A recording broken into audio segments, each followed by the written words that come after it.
Following the recent success of Sonic Colors, Sonic Team went to reinvent the wheel for the Blue Hedgehog once again.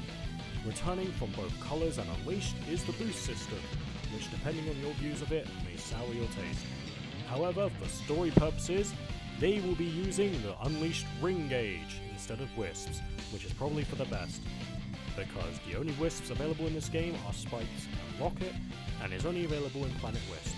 This review will be set into 3 parts, for convenience, for me, you the viewer, and because it would also be a soft reference to the game's generational arcs, the classic era, adventure/heroes, and the modern-ish era. We first load into Green Hill Zone.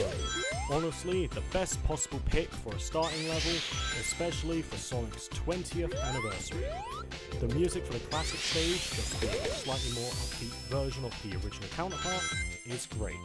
The level design, while simple, shows how capable classic Sonic is in this game, which, while not being identical to the Mega Drive or Genesis games, you can really use Classic's momentum in this game to your advantage.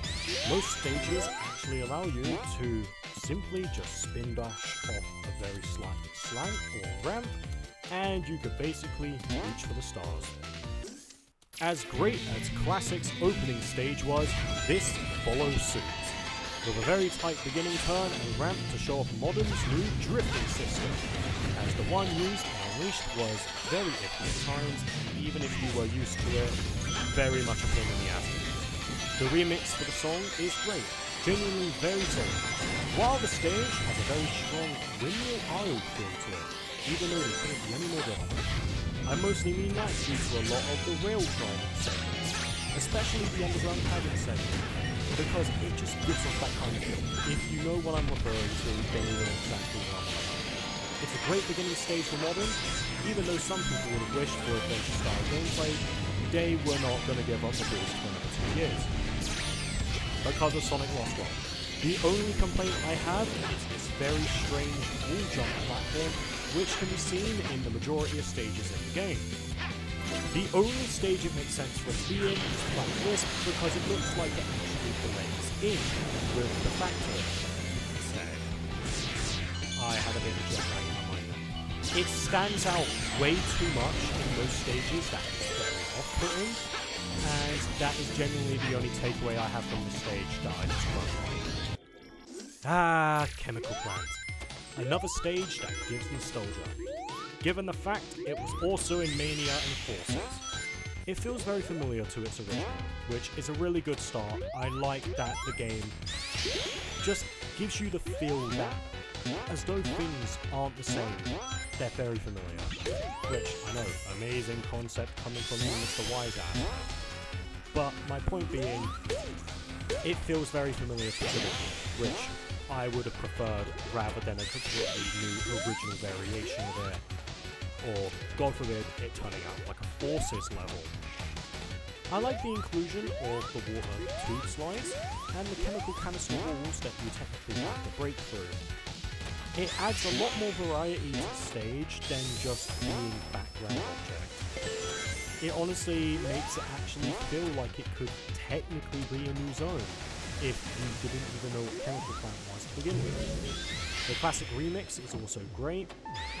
It's very similar to the classic Green Hill, with specifically the beat, and I know that sounds weird, but it sounds very Sonic 4-ish.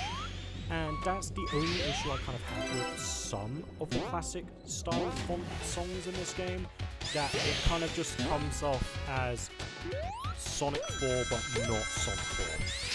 The level that separates the Sonic players from me. I have always had very slight issues with this game, because I keep going for that dumbass shortcut in the beginning. It has some pretty cool level bits to mess around with, like the extra paths at the beginning of the stage.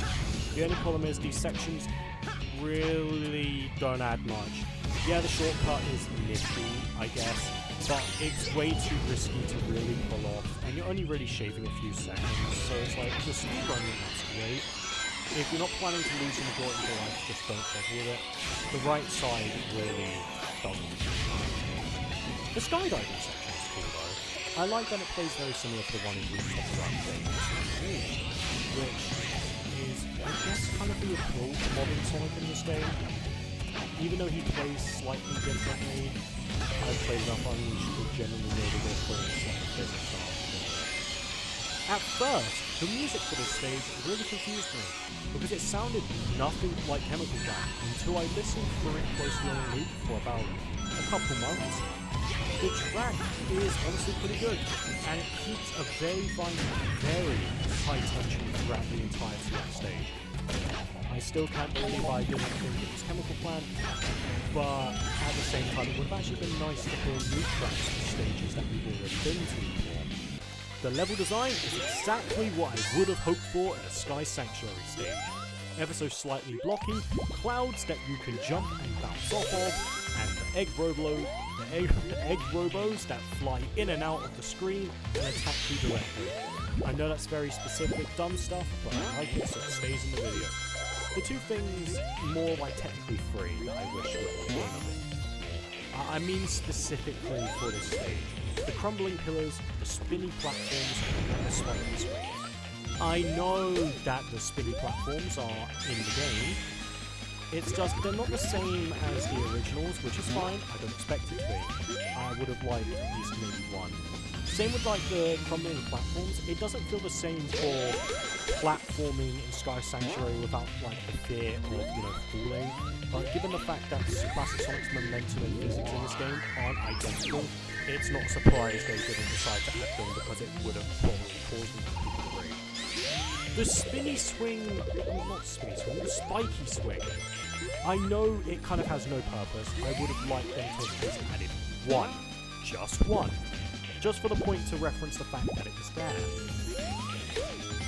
Honestly, the music is very good. It's a really decent music. The one complaint to an extent I have with the stage, and it's more of like a personal thing for me, I know the stage has to end at the goalpost, but I do wish the level kind of ended like the original, have the whole thing be a reference to Sonic having to climb one of the Sanctuary towers, specifically the one at the end, and then have him jump off onto a Death Egg or jump off near it and just end the stage there. Like, they could have done quite a few dynamic endings for stages, but I think it might have actually caused like the game to glitch out and bug out sometimes if you didn't do it a very simple way, so I can see why they didn't do it. Right, I know this is a very like personal thing, but how did he even get up there? Because that tower goes to nowhere. This level is honestly really fun. I do wish there was a bit more 3D platforming in this stage, which is more of like a personal thing, but what we did get is honestly a really good mix between the two. The platforming is really solid, as well as the aesthetics, which aren't fully needed to enjoy the stage, but I do like the fact that it's very on point with Sky Sanctuary, which is honestly very sad coming out of my mouth, to be honest. It's definitely a top pick for a stage that I would have liked to see in 3D before. Sky Sanctuary would have honestly been a really curious to run into style. The music is practically perfect as it fits with the modern tracks very well. It's weird this is considered the Sonic and Knuckles game though, even though 3 and Knuckles at this specific time frame was considered to be the full game, but I guess they didn't want to elaborate because it would mean they'd have to put the level in from the base Sonic instead, but there could also have been copyright issues. But I also think because of them both being like beginning games and stuff like that, that would mean like the start of the game would actually have like 4 zones, which would have still been like a really good start. But Green Hill, Chemical Plant, and Sky Sanctuary are some of the best beginning stages in the game. How very, very bold of them to decide having the Death Egg robot as the first boss of the game, like first main boss, is really surprising. But I'm also kind of not surprised because they did this exact thing for Mania. But even then, I'm honestly very glad that this boss plays differently. Because I could honestly not believe for a second most Sonic fans would want to sit through the 13-hour slogfest. But then again, the majority of boss fights in Sonic games really does just come time to the same thing, which kind of sucks. This fight has 2 phases. The first, where you have to jump into Eggman's ass, because this is the hard way variation. I'm not playing the game from the beginning. And the second phase is where you have to avoid the punch button. It's a pain in the ass because the tracking is really annoying. You have to guide his punches towards the boss to stun him. This will give you opportunities to hit him. Overall, like, for a first boss, it's not incredibly hard or tedious. It's quite enjoyable, but it sucks. It's very good. Overall, very good first boss. This mini-boss is infamous for basically stating that Stardust Speedway Bad Future is the correct timeline, which is odd, given that the good future still exists. But this most likely means that Sonic was able to get the final time stone in the Tower of Madness. But I also don't remember if you were able to get time stones in that stage. This boss has exactly 4 phases from what I've ever seen. The spin attack, the knocking light pillars at you attack, charging an electrical strike, and big spin attack. Very creative naming scheme from you. I'm looking at the script right now. I really have nothing to describe it. The music is practically perfect. No complaints other than the fact that there isn't a US option available.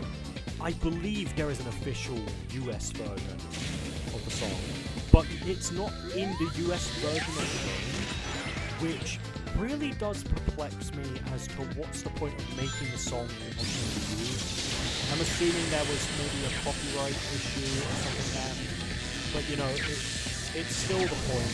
Even if people do consider the JP version to be the more canonical, superior version, it's still, you know, giving people the option to choose the song they grew up with, rather than, you know, what everyone else chooses. I hope you enjoyed part 1 of this 3-part review. I would have done one big long review, but knowing me, I would have got very confused very quickly, would have got very stressed by not being able to audio mix correctly, and it would have just been a big pain in my ass. So I hope you still stick around for whatever's next, most likely part 2. Thank you for watching, my name is Scarlet, and this has been an ass video on a very peculiar subject.